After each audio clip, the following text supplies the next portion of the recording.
Assalamualaikum warahmatullahi wabarakatuh. Perkenalkan, nama saya Nisa Utus Pratama, NIM 4301002201444, Prodi Komunikasi Penyiaran Islam, kelas 2D. Di sini saya akan menjelaskan terkait pemahaman saya setelah membaca buku tafsir Wal Mufassirun karya Dr. Muhammad Sofyan MA.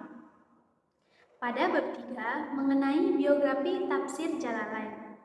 Tafsir ini dikemukakan oleh dua imam agung, yakni Jalaluddin Al-Mahali dan Jalaluddin Al-Suyuti. Nama lengkap Jalaluddin Al-Mahali, beliau bernama Muhammad bin Ahmad bin Muhammad bin Ibrahim Al-Imam Al-Alamah Jalaluddin Al-Mahali, yang dijuluki dengan Jalaluddin Ahli Usul, yang faqih dan seorang ahli tafsir. Beliau dilahirkan di Mesir pada tahun 791 Hijriah. Beliau mahir dalam berbagai cabang ilmu.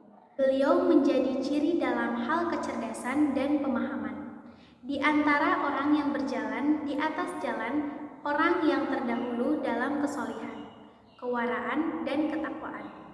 Beliau mengatakan kebenaran dengan sebenarnya dan tidak takut di jalan Allah terhadap celaan orang yang mencela. Ditawarkan kepadanya kekuasaan, akan tetapi beliau menolaknya.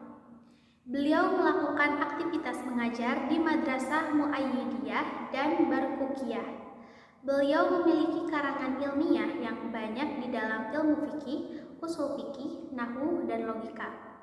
Salah satu karangan beliau adalah Syarhul Waraqat fil Usul, Syahrul Manhaj fil Fikhi, Syarhu Jam'il Jam'i fil Usul, Kitabun fil Jihad, dan masih banyak lagi. Beliau wafat pada tahun 860 Hijriah dalam usia 73 tahun.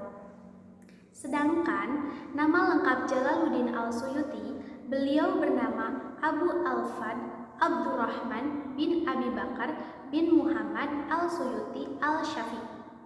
Beliau seorang ahli ilmu dan muhadis yang memiliki keilmuan yang luas dalam berbagai cabang keilmuan. Beliau memiliki karangan-karangan yang terkenal. Beliau dilahirkan pada tahun 849 Hijriah di Mesir. Beliau memiliki kepandaian yang luas, menghafal begitu banyak matan-matan keilmuan di dalam berbagai cabang keilmuan. Beliau melakukan perjalanan ke berbagai penjuru untuk mencari ilmu, di antaranya Syam, Hijaz, Yaman, India, Maroko, dan tempat-tempat lainnya. Beliau dikenal sebagai ahli ilmu pada masanya. Ilmunya mencurah dengan deras. Beliau melakukan aktivitas mengajar dan berfatwa pada masanya dan menyebar keterkenalannya ke berbagai penjuru.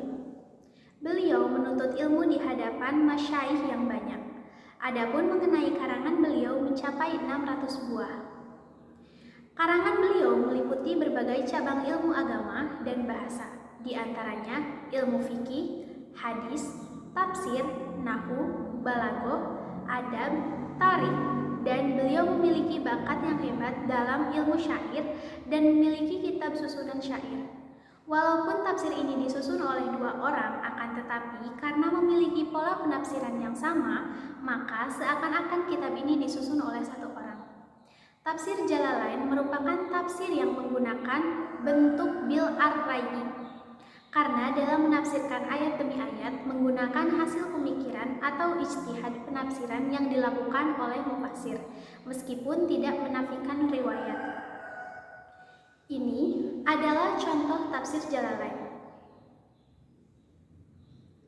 Di sini kelihatan dengan jelas bahwa ketika menafsirkan panggalan ayat tersebut murni menggunakan pemikiran tanpa menyebutkan riwayat. Adapun metode yang digunakan tafsir Jalalain menggunakan metode ijmali atau global.